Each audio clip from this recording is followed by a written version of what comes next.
Have you ever had an end goal for how you want to build a car, for how much power and how you want to mod it?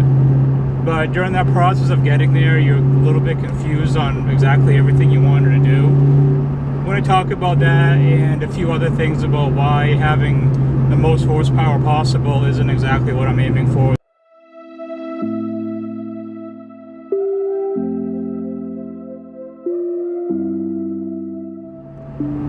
To start off with the title for the video, which this is what I think I'm going to title it. Usually I know beforehand when I record these, but I'm kind of all over the place with this one.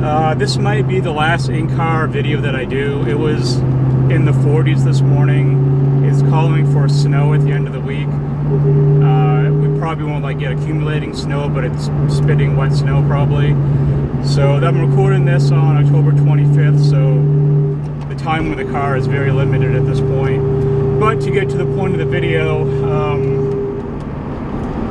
I don't want to build an 800, 900, 1000 horsepower Terminator. A lot of people may wonder why. Why do you want to make this as powerful as you can? It's really not my goal for this car. I've said in multiple videos up to this point that I'm building this to be a street car. And I've seen tons of other builds on YouTube of Terminators or other cars in general, and they all kind of come to the same problem. And at least from my point of view, you build a car with insane amount of horsepower, these in particular, because this has one problem where other ones may not. First of all, your traction is limited. You're always going to be fighting traction, and I don't want that. I don't want to build a car where I have a dyno sheet where I say, look how big my penis is because I have this high horsepower number, but I don't get any traction on the street. It just doesn't make any sense to me. You're never going to use the power that you're putting out, so what's the point of even building it that way? If people want to build their cars the way they want to, that's perfectly fine. I'm not trying to crap on anyone that has an 800, 900, 1000 plus horsepower Terminator or a car in general. Do whatever the hell you want. It's your money, it's your car. I'm talking about what I want to do personally for me and the problems I'm trying to avoid. I don't want to fight traction all the time. I don't want to have to run drag radials all the time just to keep it from going sideways in the road if I decide to mess around with it. And the other problem more specific with these cars is belt slip. That's something I don't want to have to fight all the time. I don't want to have such a big blower with a small pulley putting out such big numbers that every time I'm going down the road and I want to mess around with a car, I don't have any traction, and if I do get traction, I'm probably getting belt slip on top of it. So it's like you build a car to have these specifications as far as what it reads out on the dyno for horsepower, but you never really achieve it because you're always fighting these problems all the time, and I just want to avoid that. I don't want to have that problem every time I want to go out and just have fun with the car in general. And the other issue that I'm having as far as building this thing is it's like day to day. I change my mind so much on the blower that I want to put on this thing. It's a battle between efficiency and price. That's the two biggest things that it's coming down to. I know the older superchargers are not as efficient, and it's really not that big of a deal to me. I want something that's built very well for the street.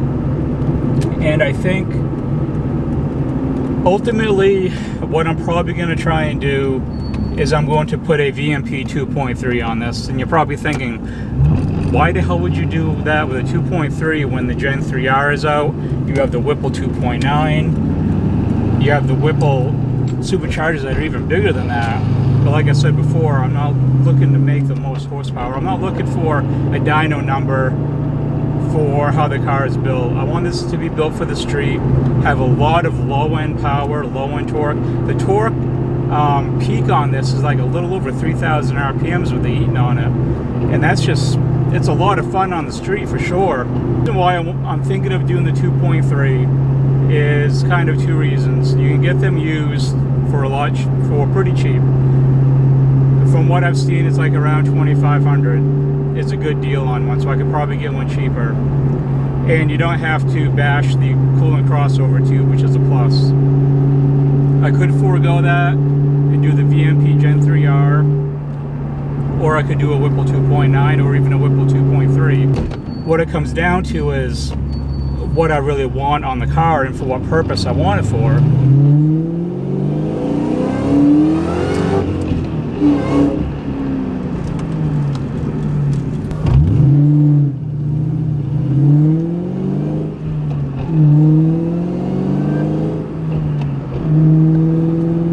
I've heard a lot of great things about the VMP 2.3. I think for what I want to build this car for, I want it over 600, like around 650 if I can get it there. That's like my ultimate goal, is like above 650. I think with tuning, long tubes, 93 octane, I'll probably be able to get pretty damn close to that with a VMP 2.3.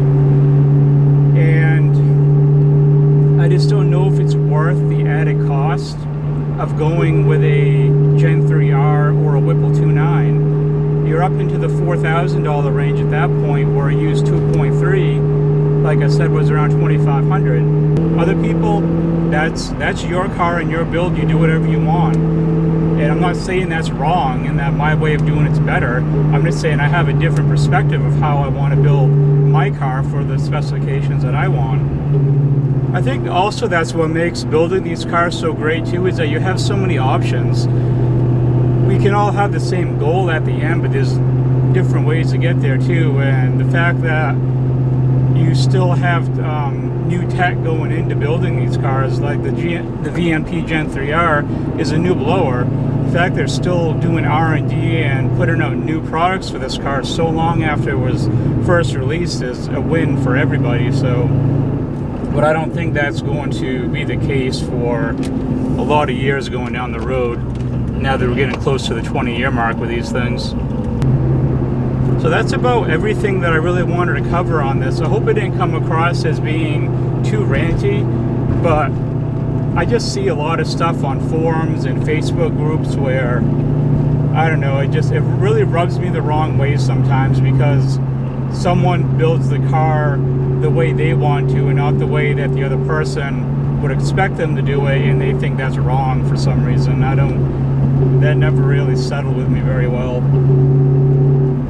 If you would like to send me money to pay the car off and to buy mods, I'd be more than happy to build the car the way anybody wants to. I'm perfectly fine with that too, but I'm not counting on that happening. So, but the offer's out there if anyone wants to start sending me checks. I'll send you my address. But that is all for now. Like I said, this may be the last in-car video. This may be the last week that I have with the Cobra.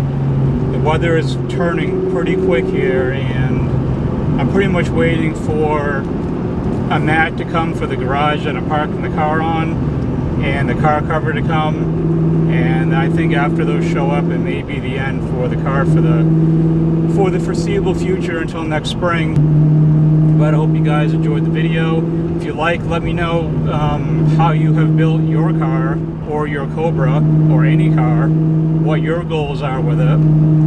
Because it's always nice to see the different paths people take and how they want to do their own builds and the direction they take with it. It's always interesting to see how people go about that. So this is quite a few weeks after filming the first part of that video when I had the Cobra out. It's currently November 19th, the day that I'm filming at the end of this video. I'm not sure exactly when this will post, but just to give you somewhat of a timeline of how this video's gone. It's currently a high of 29 right now. So the Cobra's up. It's been up for a little while now. But I want to give a little bit of clarification in that video. It kind of seemed like I was all over the place, where I didn't really know what I wanted. And since filming that, I have narrowed it down quite a bit to what I really want to get on the Cobra. It's pretty much down to 2 blowers, and whichever one I decide on going with, it's not right or wrong for whatever someone else decides to do.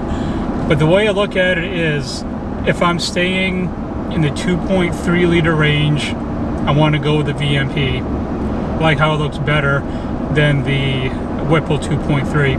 I don't like how the pulley sits far away from the case. You have that elongated snout on it.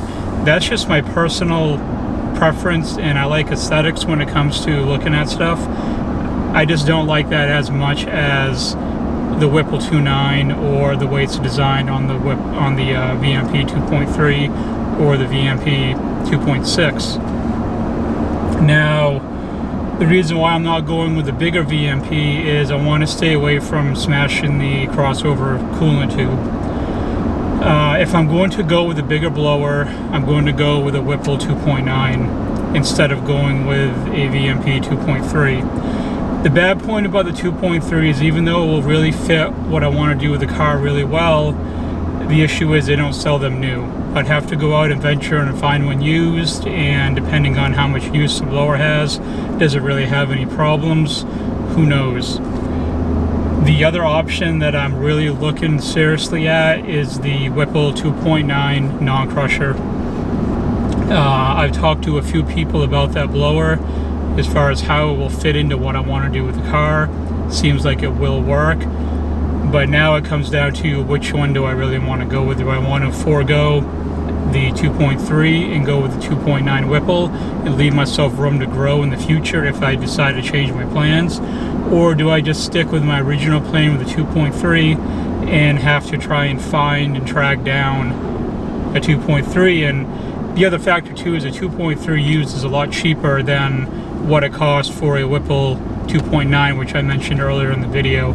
There is quite a bit of price difference. You're talking around $2,000 to $2,500 for the 2.3 to $4,000 and a little bit more depending on what time of year you buy it, up to $4,300 for the Whipple 2.9. That's pretty much what I've condensed it down to, is those two blowers and my reasoning for doing it. Whichever one I decide to go with, I'll figure that out at a later date. But we'll have to see how it goes.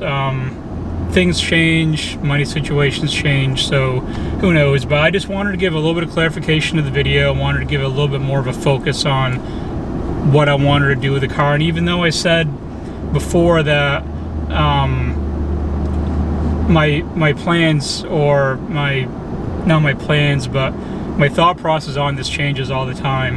And back then I was kind of against going with a 2.9 or even bigger. I definitely would not go bigger than a 2.9 for a stock block Cobra, but I'm willing to give on that a little bit. I was kind of hard-headed on it at first, sticking with only 2.3, but my options are a blower that I don't like the looks of, and one that they don't sell brand new anymore and I have to buy used. So that kind of bumps me up to the next bracket of, okay, what's the next viable option beyond that point, and that being the Whipple 2.9. So that's as it stands right now. I'll update this later on down the road when I actually buy one. I'll do an unboxing and be like, ooh, big surprise video, look at what I actually bought. Is that I want to do all the supporting mods first. I have a fuel system upgrade that I plan on buying later on this winter or early springtime. I want to get that done. I want to have all the supporting mods surrounding doing a blower upgrade already done for when I go and put one on it. Things like half shafts and the input shaft, I may wait and do those at a later point. Maybe I'll just either break them first. I mean, the three things I'm worried about breaking: half shafts, input shafts, and the clutch going out. I'll replace those. Maybe I'll get to them before the blower. Most likely not all of them, so I'll wait until something breaks and then I'll replace it. That's pretty much my thought process on that. I want to get the fuel situation taken care of and all that stuff first, so there's no point in putting a blower on and then starving it for fuel if you're not. It just doesn't make any sense. So that's my thought process on that, and I just wanted to throw that in there real quick. But just wanted to give a little more focus on the video. So thank you very much for watching, everyone. Hope you liked the video. Until next time.